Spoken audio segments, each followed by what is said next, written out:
Welcome to another episode of Video Store Rejects. We're busy this weekend.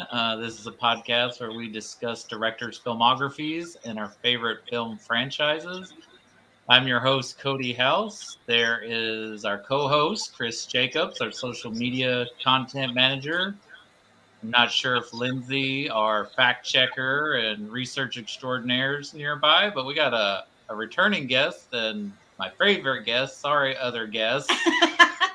But Went there. The um, spouse special. now it's the spouse special, and I have my beautiful, lovely wife, Jessica House, here on the show again.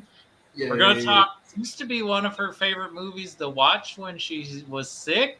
We'll see how well the movie has aged. Chris has some thoughts, but we're also going Oh, to we're be talking. talking movie you didn't watch, but we'll be talking about it anyways. His other late '90s film from Ridley Scott, and they're both nautical films. They both deal with the water and navy, and so I guess it's a good thing to double feature them because they have similar themes other than both being directed by Ridley Scott. They're both films of their time, and they both did not do well financially, which I was surprised because I thought G.I. Jane was a very popular movie, but I guess maybe just the marketing was a big deal because of like Demi Moore produced the movie and she shaved her Mhm. head. Because I want to say, I remember her and Bruce Willis doing something on a talk show or something where they were both bald. Yeah, I remember that movie being quite a big deal because of the subject matter. When it Yeah. came out. So So do it, we it want to do White Squall first and then get into G.I. Jane, or how do we want to do this? Or are we just going to be like going back and forth between the two? I'm good either way. Like I had it like in his video library that we have seen so far. These two are they're better than the last few that. Well, they're not better than Thelma and Louise.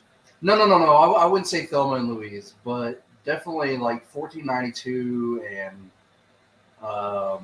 what's the cop movie and Black Rain. Like there have been some duds in there, and we get to Okay, these. well, I think Black Rain is just a step above these just for the visuals. And I'll even say that for someone to watch over me, even though it's not good at all. But those two films are more visually interesting than these two. I don't know, White Squall. I liked White Squall, and you're right about it being a dad movie. Like it's not going to be for everyone. Total dad movie. Like I had I I was had watching less it. issues with it than I did GI Jane because I remember watching GI Jane back then, and I was like, oh yeah, it's pretty good. I like it. And I rewatched it, and I'm like, maybe it wasn't so good. Like it was.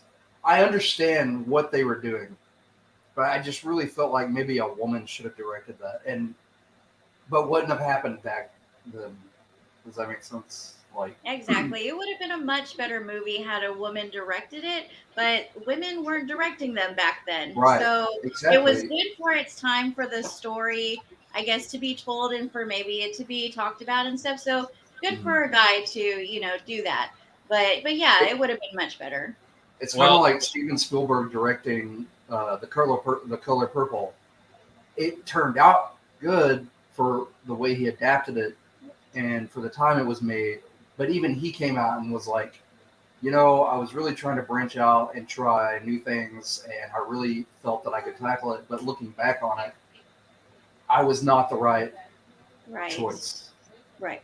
I think it would have translated better coming from probably a woman of color who understood it a lot better than I did. Right.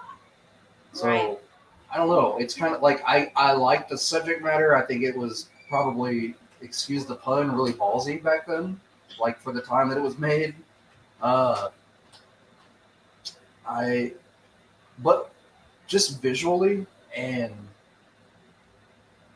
like the music, and it was all just mediocre. The only two people who carried that movie were Vigo and Demi Moore to me. Well, yeah, and I guess this was a movie she wanted to do because she was the producer on it too. Right. So, like, I think this was like her trying to prove something as an actor too. And Yeah. if you want to talk about maybe another thing that doesn't age well about this movie is this pretty much ended her movie star career as the screenwriter, the female screenwriter on this. She didn't get another movie after this, which is weird. Wow. Yeah, Like, that is weird. like this It's almost movie. like the men in Hollywood were like, "Oh, you're gonna make a movie about that? Well, we'll fix your career." You know. I don't know. Well, yeah, because I think the Charlie's Angels sequel she's in is like only 5 or 6 years after this, and everyone's like, "Oh, Demi Moore's back." And it's like, where did she go? She should have got like a lot more movies after this. Right. Yeah, she should have because again, the acting in that was her acting was really great. But I mean, I do get when you said like this had Michael Bay feel because it's definitely there are very shots of that era, those Jerry Bruckheimer produced Okay. action movies and the music, like when all those government limos are driving at the beginning and Yeah, the type text on the screen, the computer mm, type text, and the military code looking stuff. I don't know. like That the thing that got to me the most visually was, and I'm sorry if I'm jumping ahead, was the combat scenes were like what was up with the camera movement. Do you know what I'm like? They were trying to go for the shaky cam and that zoom, but they kept zooming in and out like really rapidly, and it was very I don't think it hit. I don't think it hit the effect that they were going for. yeah, and I wonder why that's included. I guess like to prove that like she can be a soldier because I guess that was the whole thing with her being in the program. Like, oh, you're not going to be able to do what men can do when the shit hits the fan or whatever. Right. That's always the biggest argument Yeah. with women like that. And I mean, it's like that for a reason, because yeah, the other women that they were looking at for the candidates, were beasts, beasts of a woman, but Right. yeah, in general, women are smaller, built differently. And so, of course, it's natural to think that. You even see that in my job, the guy saying, oh, well, we're just with women. And when, shit hits the fan, they're not going to be able to jump in like a man. And to an extent, I understand what they're talking about. So, I think the biggest thing this movie would benefit from being shot by a woman is we probably wouldn't have had the gazy views of when like she's working out and doing her push-ups and stuff because they like linger on that a little bit. Yeah, and It's the male gaze versus the female gaze. The way shots are like compositioned. It's like what a male director is focusing on or thinks that the audience needs to focus on versus. And why do all senators? Why are they all Southern? Like Because all Southern senators are evil. It's only the Southern ones that are bigoted and biased. She was a Texas woman Democrat at that, and they made her the bad guy in the end. Well, she is pretty accurate for a Texas Democrat, if you think about it. Like, yeah, but I'm just saying, like, I don't know. I felt like they were trying to say, "Hey, women are powerful and they can do this job," but they made. I don't know. They did. I just felt like they didn't do them. They didn't do women right. No, it seems like it's mostly creatively controlled by a male person, a person who's socialized as a man. I'm not trying to be like that the guy that's like, oh, in your face about women's living. It comes off as like if I were a guy and I suddenly became a woman and I had to endure those obstacles, this is how it would play out. That's what it felt like. It's just a female body, but the story is really about dudes. Maybe that's why she got so Like, I mad when hate he made that knocking it. joke. Like, I really did. It's a decent movie. I understand what they were going for. I think there are really strong performances, but it seemed kind of wonky for a women's empowerment type for picture. for that women's empowerment. Well, this is made in the late 90s, so this movie's 25 years old now. So obviously the glaring thing that has dated in this movie is the whole trying to, oh, she's a lesbian thing that Right? Yeah. try to Yeah. sabotage it with. Man, Like that's dated. Like that wouldn't even work in a movie today, right? Like it'd be like, okay, so what? Yeah. Yeah. and But that just goes to show you again. Like you said, it's a movie of the times, and that goes to show you what the thought process was just as recently. And I say recently, even though we're 30 years removed from the 90s. What the thought process was for our military and it's still like our rife with government. like that whole culture is still full of homophobia and misogyny in 2022. So I don't guess we can really fault G.I. Jane for not aging as well. I guess so. But I mean, the whole politician thing didn't really bother me because it's more just like, well, they're politicians, they're opportunists, they're going to do whatever they got to do to get their votes and win. Right. All politicians are shady. Yeah. Doesn't matter. Yeah. You know, conservative, Democrat, doesn't matter. You know, they're all shady. So in essence, I kind of liked that part. You know, there wasn't a good and bad. They're all bad. So Yeah, and all out for themselves. the same thing with men though, because Vigo, he had that one line, and that's just so powerful. You know, when he said, "The problem is us," you know, is men, and that summarized like the whole thing right there. Is the problem is us as men, and but it was like it wasn't a powerful moment in the movie. It was just said, and like you could skip over it so easily, you know. But really, that's where the emphasis should have been on the movie. Yeah. Mm-hmm. And I think if it was like directed by a woman or if it was remade today, I think that would be the subject matter of it more so than hey, women can be awesome too, like they can kick butt. Right. Yeah. And I feel like maybe they got Ridley Scott to do this because he directed Thelma and Louise, and also because he directed the first Alien, because Ripley is very much a prototype of that, of what they tried to follow in other movies.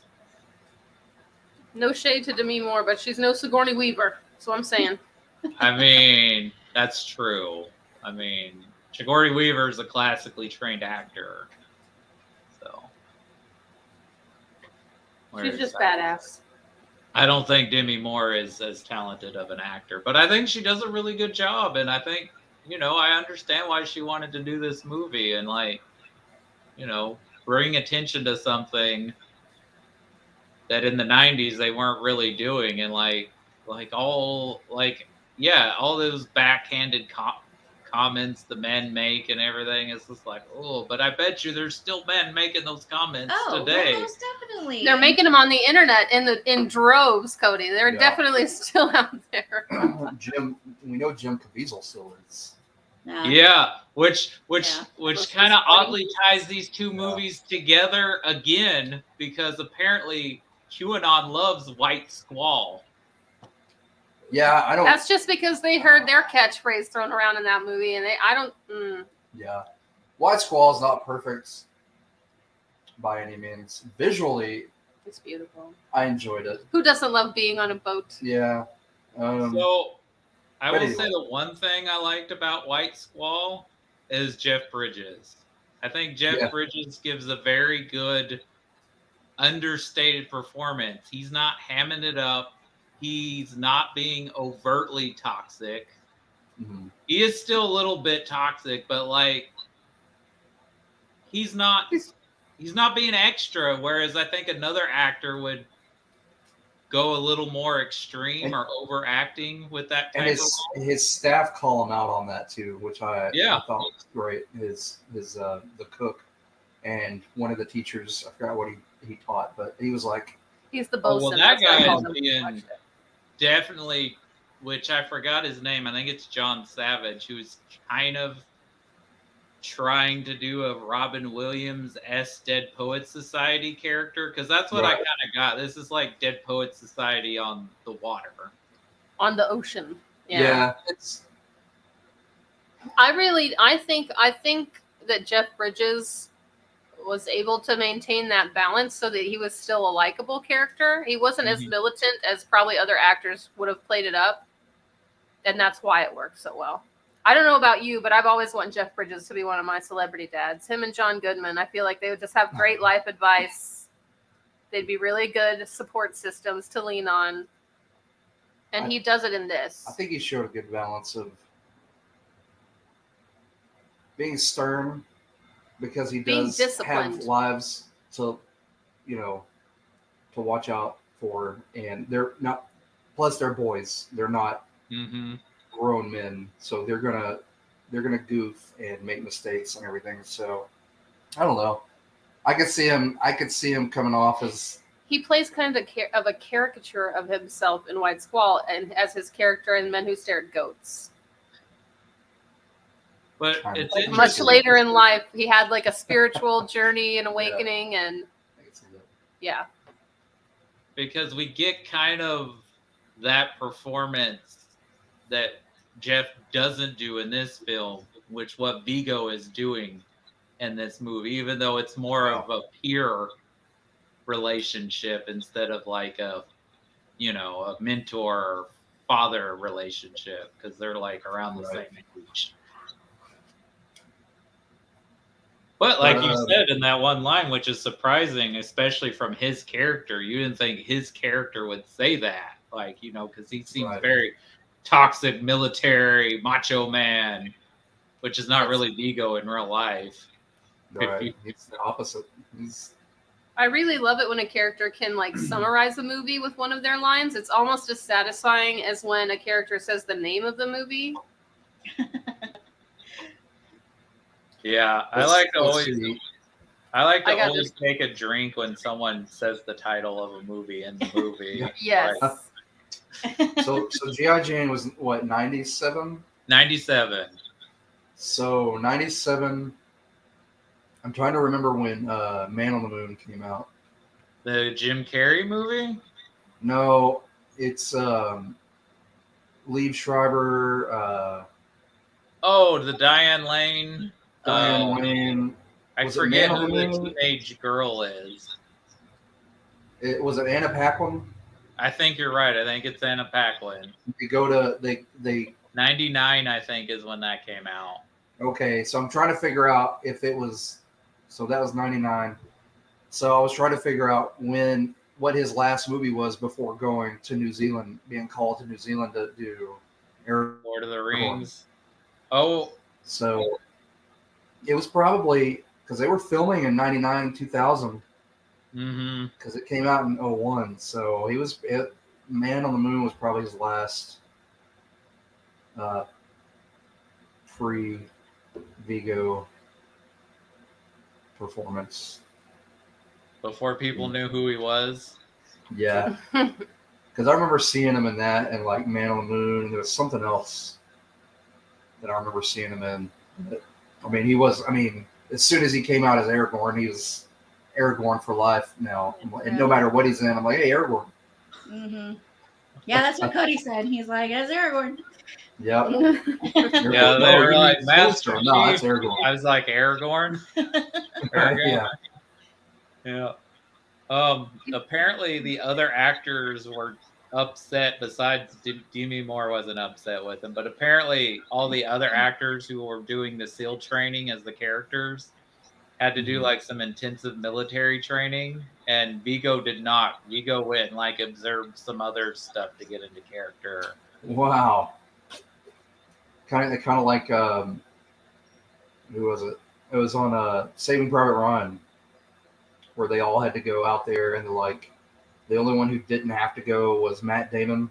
Ew, So Matt they could Damon. all be kind of like pissed off at him by the time they got there. By the time They were they did their fostering a filming genuine scenes. sense of resentment for that final. Yeah. I don't want to come find you and save you.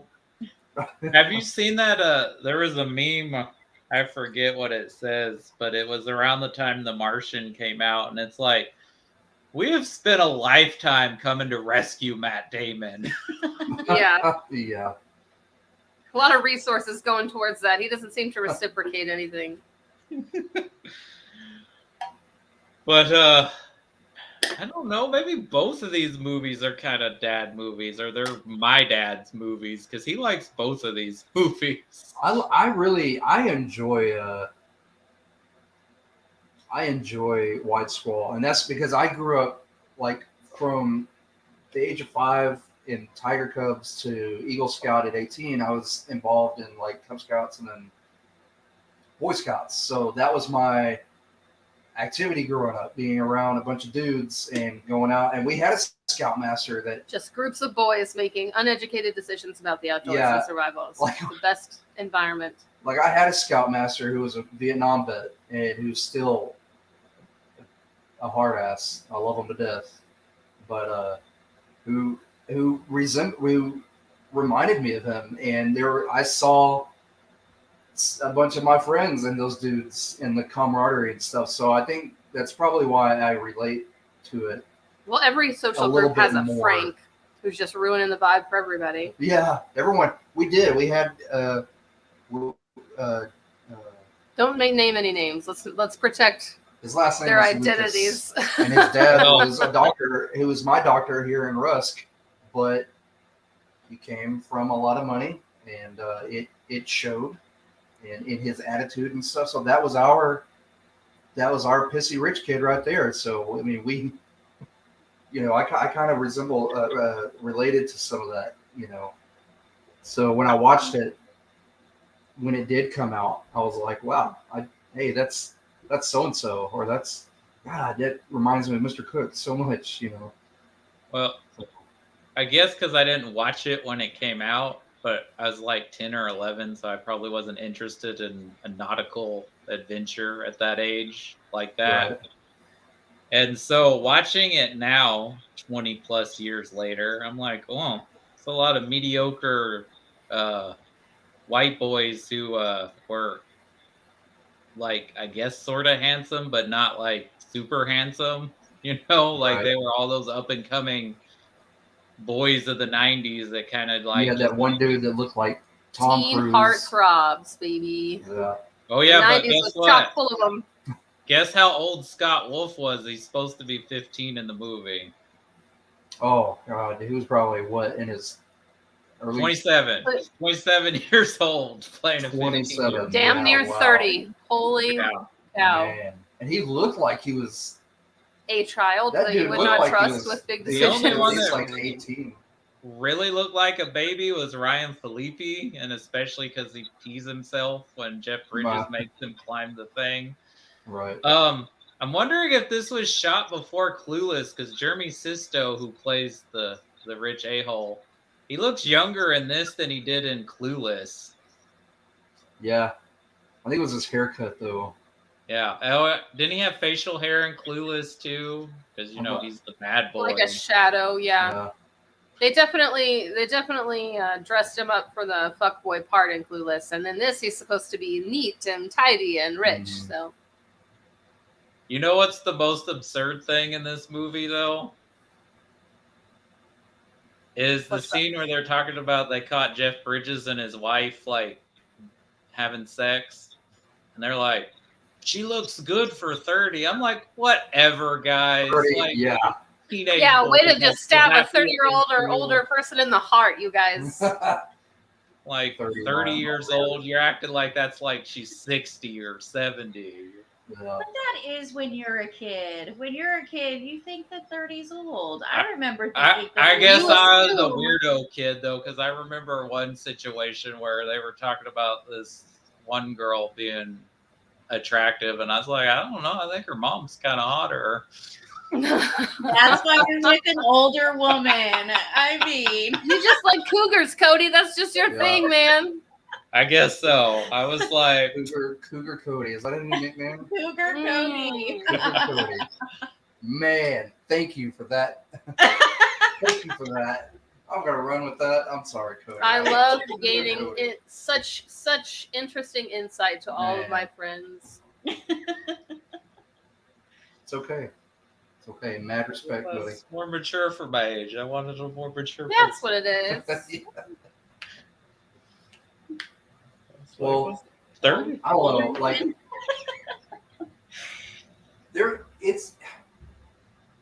I know we're not to the comparing stage yet, but it really is. It's hard to, because I liked both of them. I like one more than the other, but I can also see where they both have lots of faults. Like, they both have just lots of, and it's probably just because they are older movies. I don't know.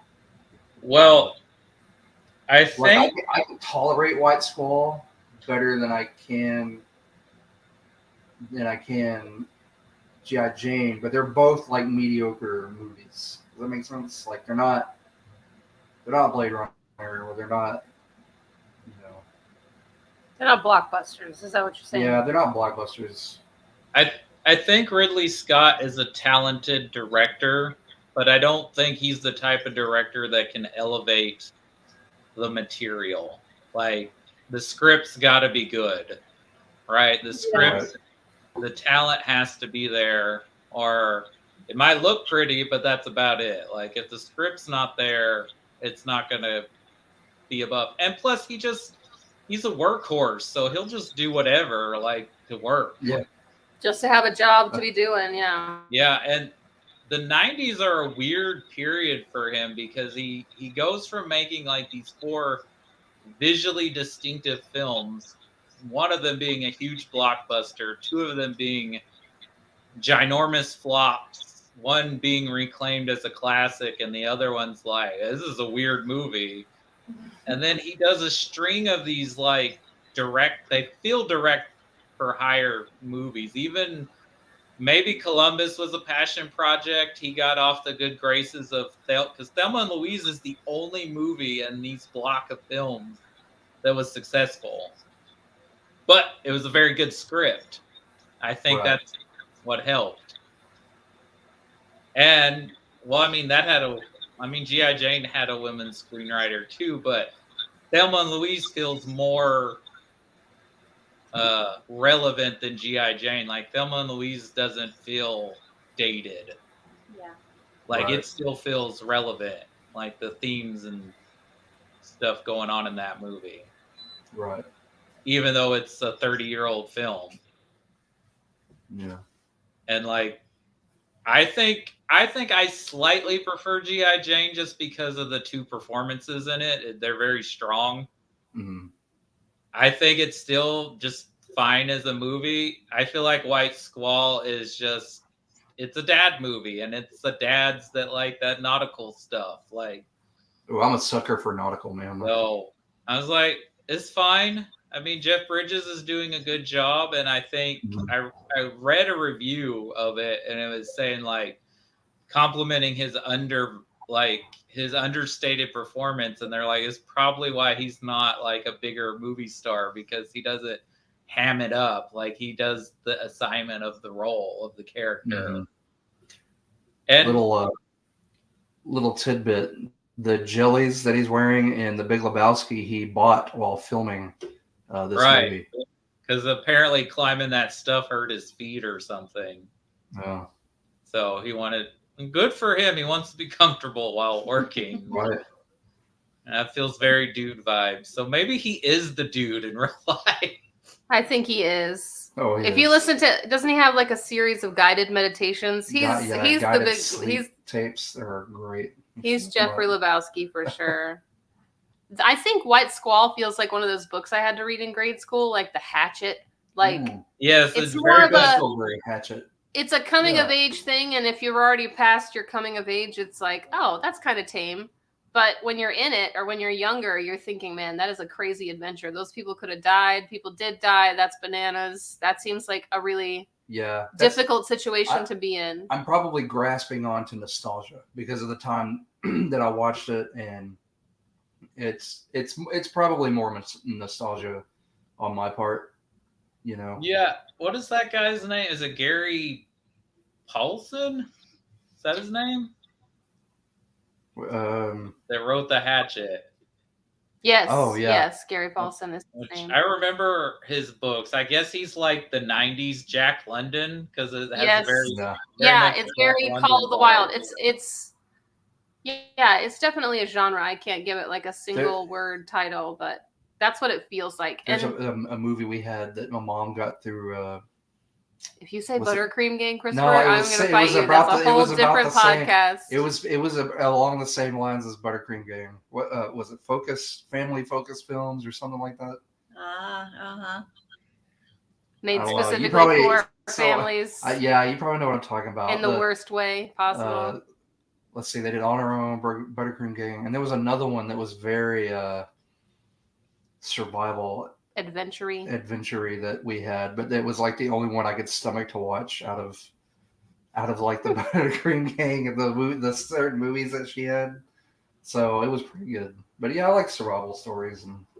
Well, I don't know if you guys have heard of it or seen it. My mom made me watch it. I don't know why she liked it so much, but there's a movie made with Ricky Schroeder where he gets stretched. Yeah, it's old. It's from like the 80s, maybe. Yeah, the 80s. And it's one of William Holden's last movies. It's called The Earthling. Like, I think his parents get killed out in the wild. They're on vacation or he gets stranded and he has to learn how to live in the wild. And I guess William Holden finds him and is all, I'll show you how to live, kid.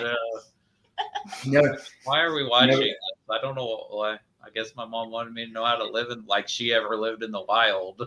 She just wanted you to consider the perspective that she wouldn't always be there. And she's like, just think about it. Just look at this.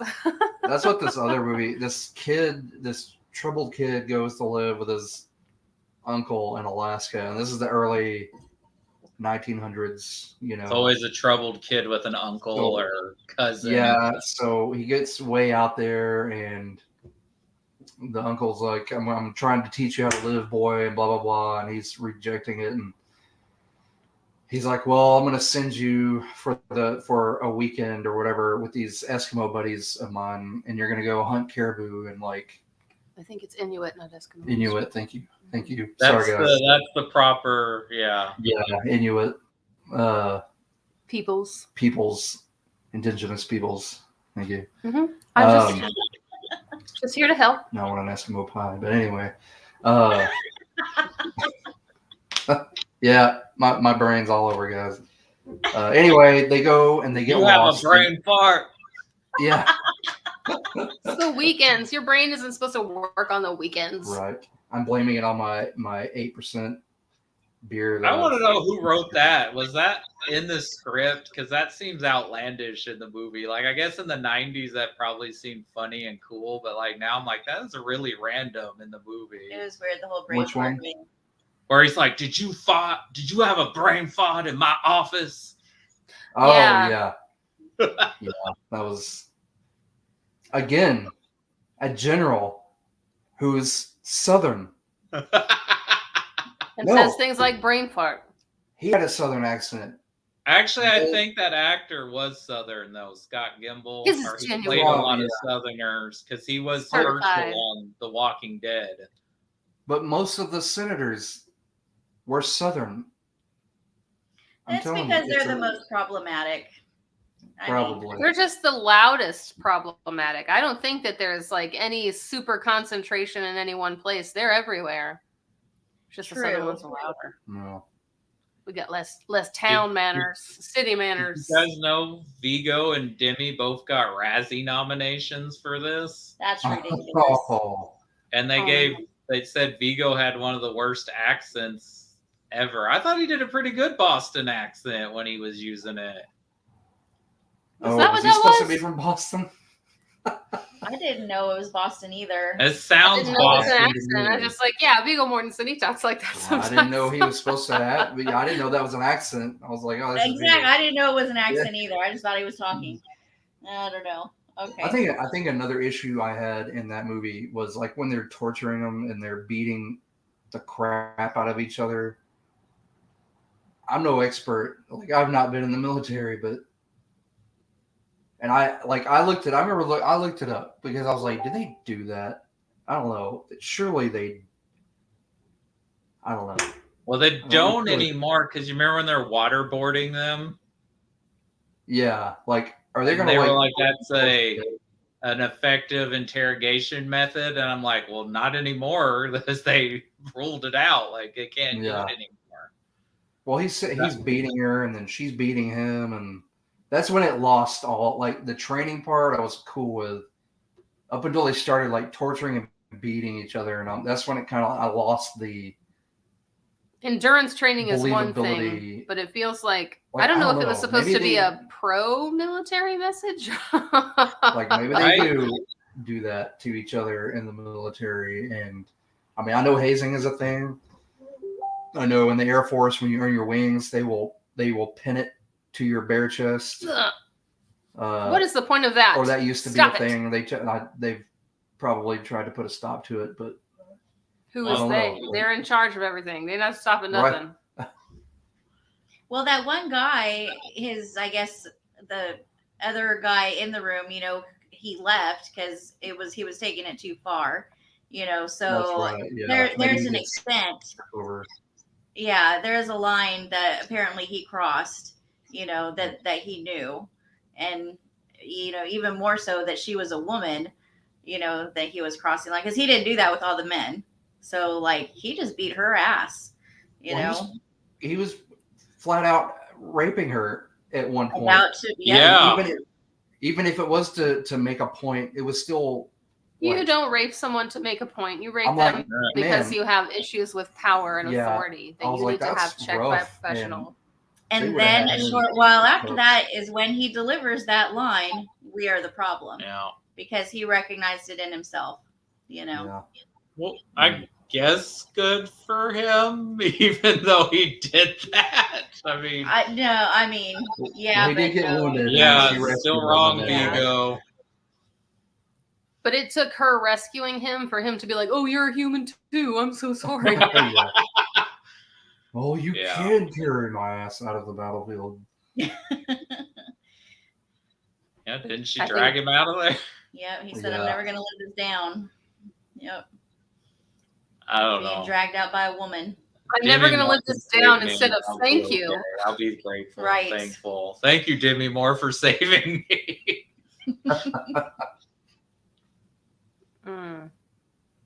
Yeah, it sure took the men an awful lot to come around. Well, like a lot. There's two characters that are kind of behind her the whole time. The Morris Chestnut character is very nice to her because he's like talking about his granddad. Right, and he's a person of color, so he empathizes with her in a way. And then that one guy, I forget his name. I don't remember what his name is because, they all kind of look the same with the haircut and everything. But there's another guy that was kind of like supportive a little bit. I forget what his name was, but there's one other guy. All right. Well, when the bar for being supportive of her character is so low, it makes you look like a real shining star sometimes. Yeah. But I mean, that's what dates this movie is all that. Because I'm like, I understand, like, that's still very much a thing. There's still misogyny and sexism and what men say around each other. And actually, some of them out loud in front of everybody still. Mm. And, like, all this stuff going on. But I feel like, actually, they should remake this movie. I think that, and get a... with Jada. Yeah. I didn't know if we were going to go there, but I guess we went there. I'm sorry. Some of those jokes slap. Oh, my goodness. Oh, I'm sorry. The dad jokes. The dad jokes. Well, we are talking about a dad movie. Yeah. True. I feel like the point that they were trying to make for G.I. Jane was that women can do anything, but the point they really made was men are awful. We should not be trusted with so much power and authority. Mm. Yeah. It really distracts from that girl power message just a little bit. Mm-hmm. Yeah.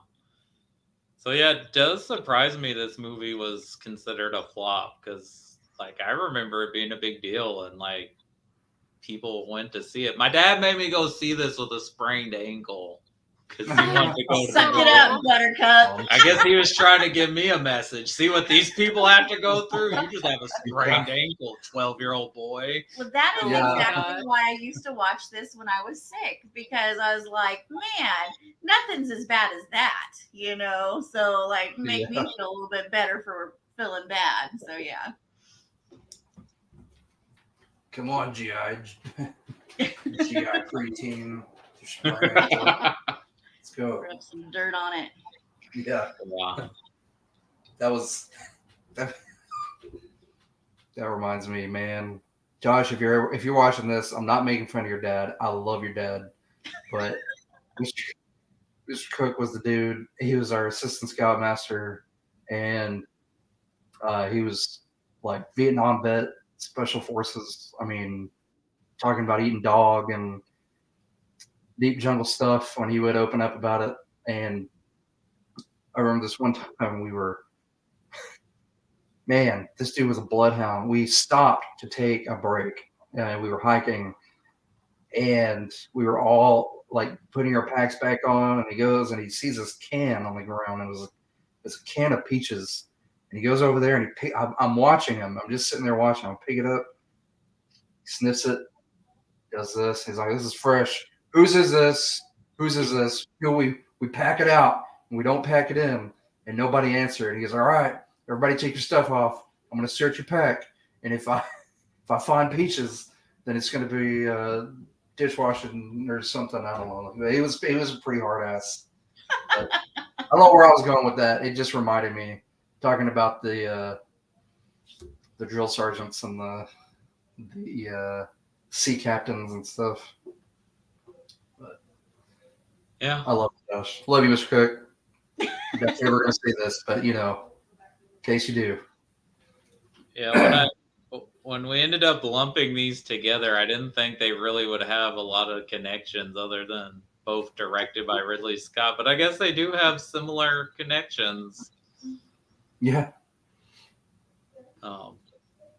They're both of their time. They're both kind of, yeah, it's okay. Yeah. Yeah, I really think, like, back then, G.I. Jane probably got the message across a little better than watching it today. Yeah. I think that White Squall, I think it was good, but it depends on probably the time of life, the time in your life that you watched it. If you watched it when you were younger, like I did, I think you probably would have gotten a little more out of it, or maybe related to it a little bit more. Watching it as an adult is a little different, and I totally see the points. But yeah, they're both meh, you know, mediocre movies. Yeah, neither one was like received very well. They got mixed reviews when they came out, so I guess they were considered meh for the time. But Right. like, I know almost everybody I know at that time and for a while, like, hey, G.I. Jane's a good movie, you know? That's what I remember when it came out. I remember it being a big deal, and everybody was like, hell yeah, it's an ass-kicking movie. So to find out that it was considered like Yeah. received not very well, or not, like, didn't make a lot at the box office, was surprising to me. Yeah, me too, because apparently it cost $50 million to make and it only made $48 million. Ouch. And if we're talking about how men are awful, I guess it's awful that Demi Moore and this screenwriter's career were basically done with after this. Yeah.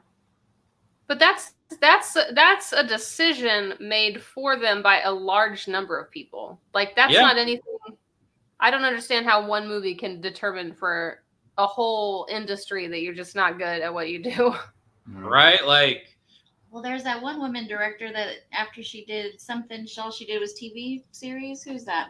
there's a few, but Mimi Leader she's kind of a journeyman director too. She directed like quite a few movies in the 90s, like Deep Impact, The Peacemaker.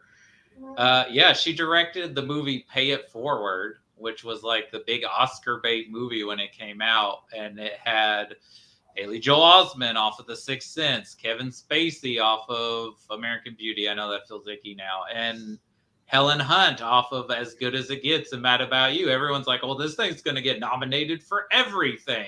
I really like that movie though. And it tanked. Critics hated it, and they threw her in director jail, and she's basically been directing TV episodes ever since.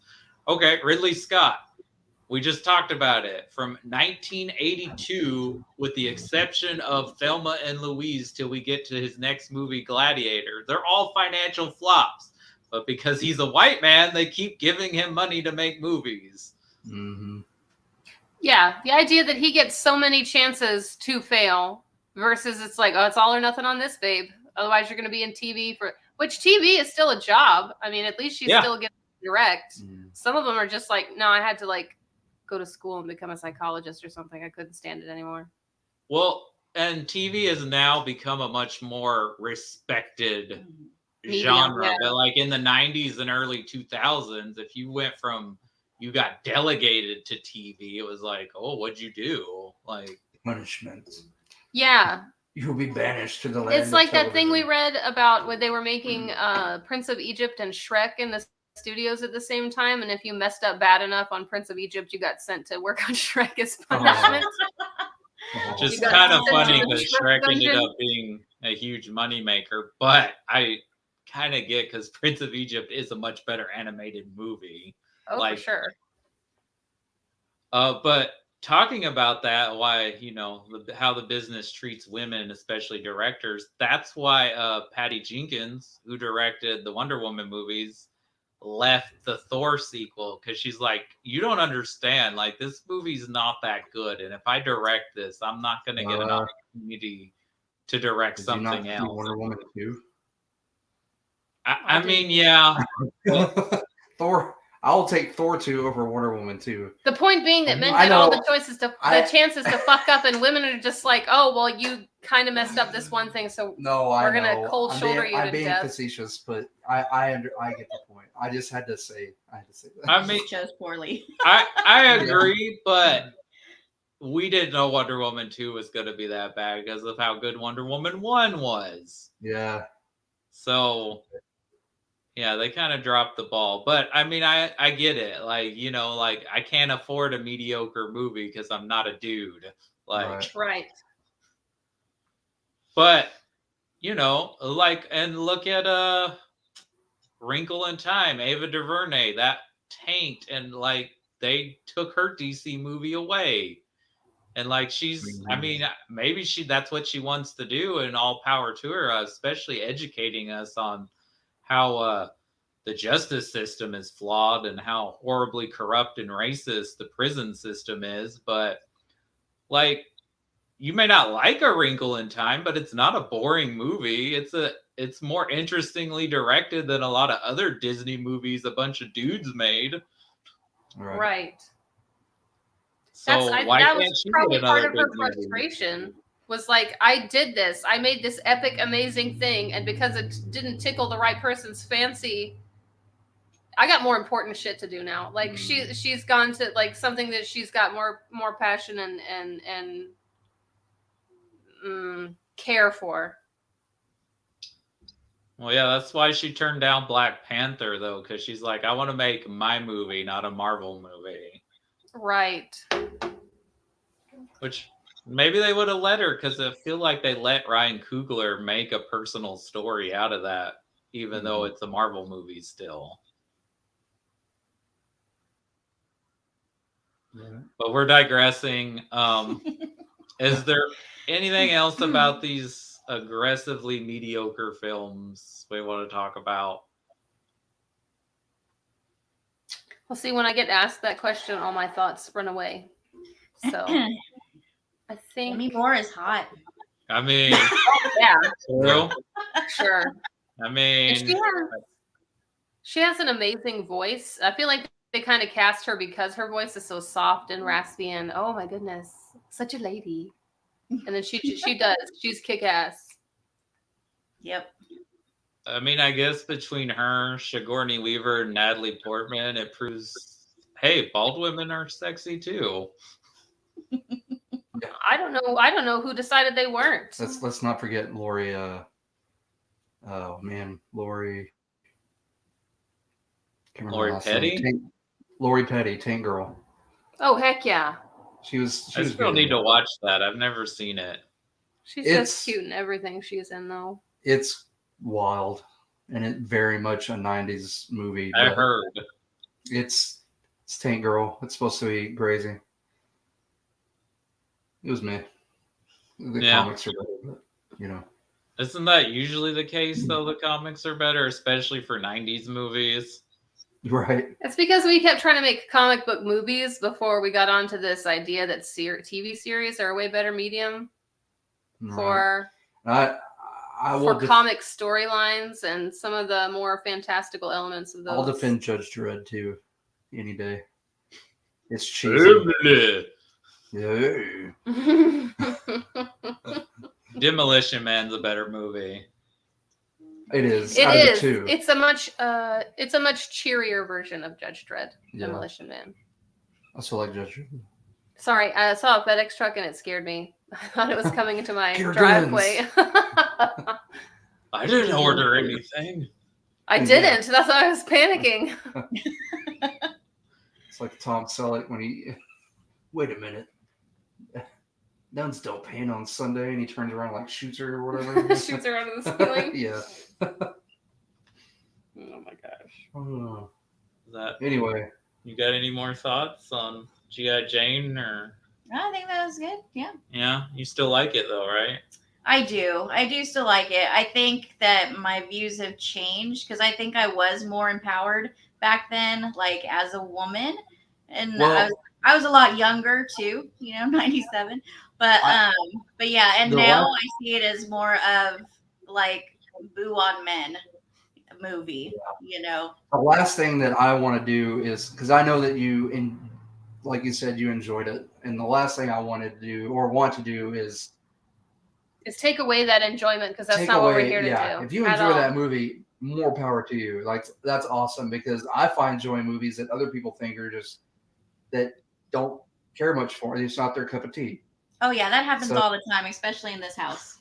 Yes. Yeah, go for it, man. You rock that G.I. Jane, and I'll stick with my bridges over here. There you go. But hey, you know what? I mean, somebody out there likes those movies, and that's what counts. So, somebody's dad likes those movies. Yeah, somebody's dad. You know what? I'm a dad. That's why you like those movies. That gives me cred. That gives me cred when I say I like White Squall. I guess I'm not that kind of dad. I'm like, yeah.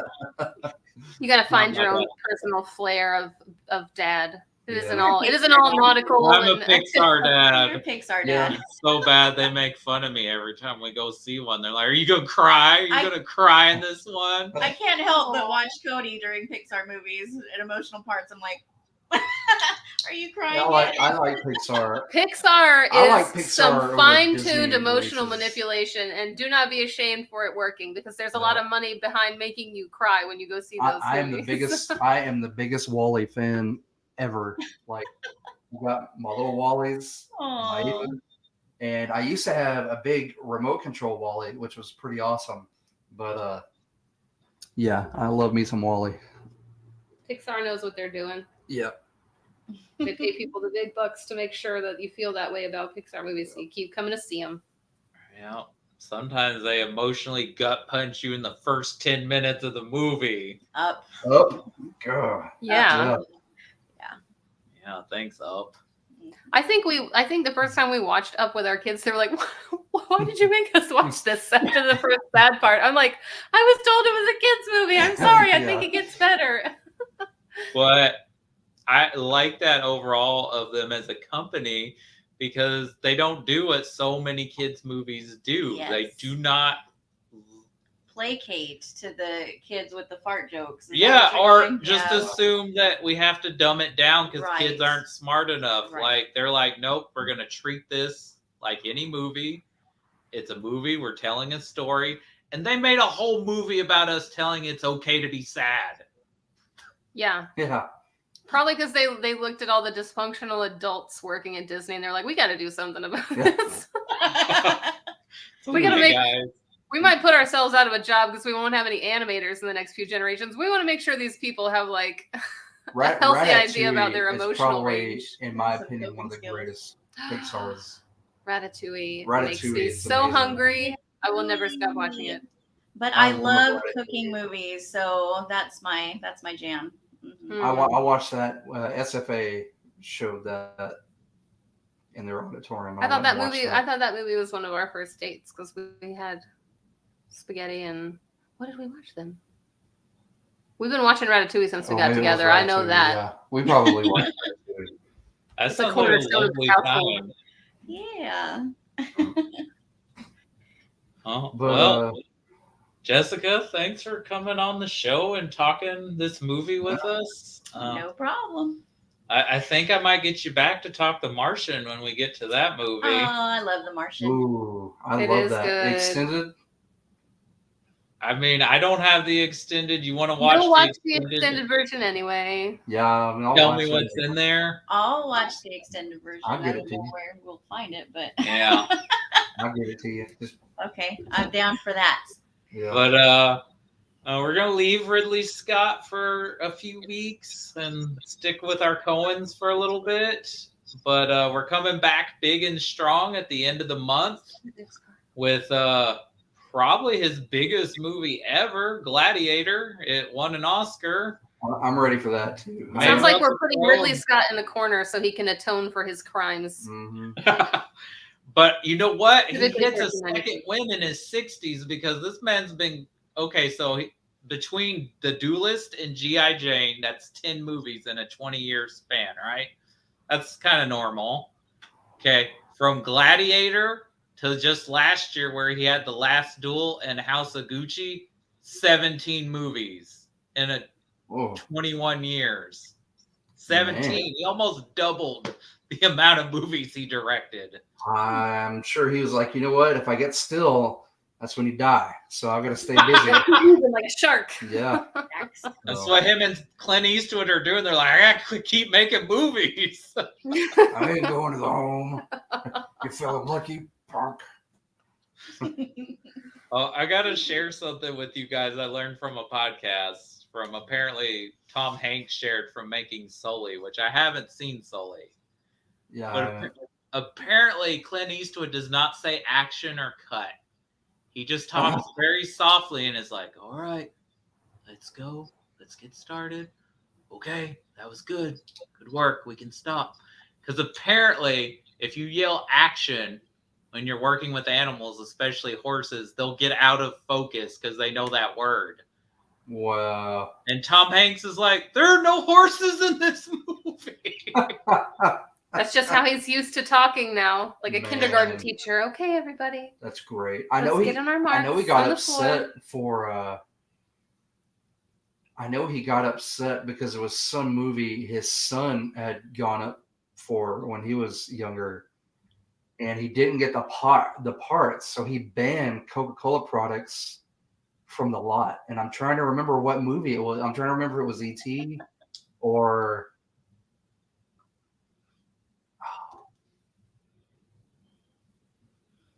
So he just banned Coca-Cola products on the Man. principle that his kid didn't get a job. That's some. I don't It know was- if that's it was supportive some- parenting or if that veers into the yeah, extreme. it was some part. Salty.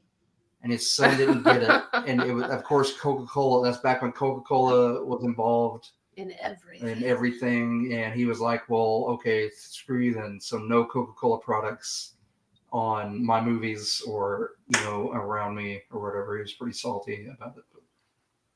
You got to be really mad to hold a grudge long enough not to drink any Coke for the rest of your life because Uh-huh. Coca-Cola is delicious.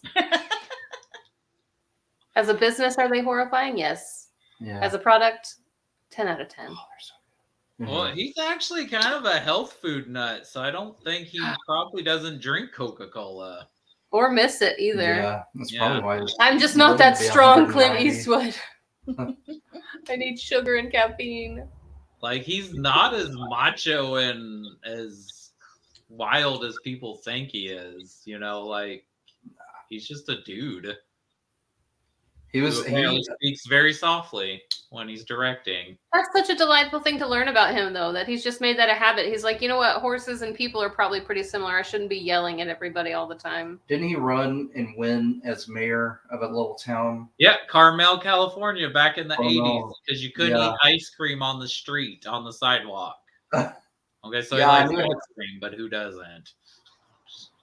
It had to be something fighting for. I'm with it. Yeah. Well, telling me that you can't eat ice cream on the street?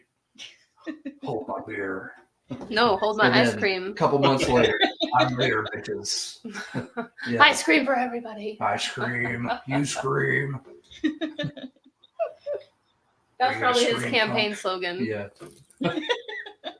Well, Lindsay, I'm glad you were off today so we could do this because Jessica said she was not doing it without you. I said, I do not want to be the only woman talking about, G.I. Jane having an opinion with some bros. So, yeah, need another woman there. Oh, I definitely gave my bro opinion. So, yeah, we needed some balance there. Yeah, but yours wasn't a bad bro opinion. No, you guys are not a toxic bro. You're a dad bro, I wasn't trying to like diss it because again, I was trying to portray my issues with it without dampening others' enjoyment of it. That's what we strive to do.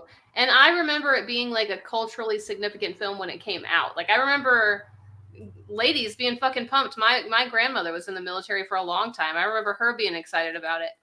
And I respect the film for what it did at the time. Mm-hmm. But you can still have issues with it. Not everything is going to age well or perfectly. Yeah. It's a human project made by people, and we're all flawed and weird and different. And it's very much made of the don't ask, don't tell era of the military too, because Clinton was still president when this came out. Right. Do you know, I wonder, we were talking about the financial success of the film. I wonder how much of that money went to the actual, like, the Pentagon, because don't they have to approve a lot of things if you involve, like, military imagery directly in your films? It has to be reviewed. Mm-hmm. Bases and stuff like that. Yeah, and if the Pentagon doesn't like something, they'll just rewrite it. And if you say, "Oh, well, I don't like that rewrite. We can't include that," they're like, "Well, then you can't feature any emblems or any uniforms or anything like that. You have to make up your own military."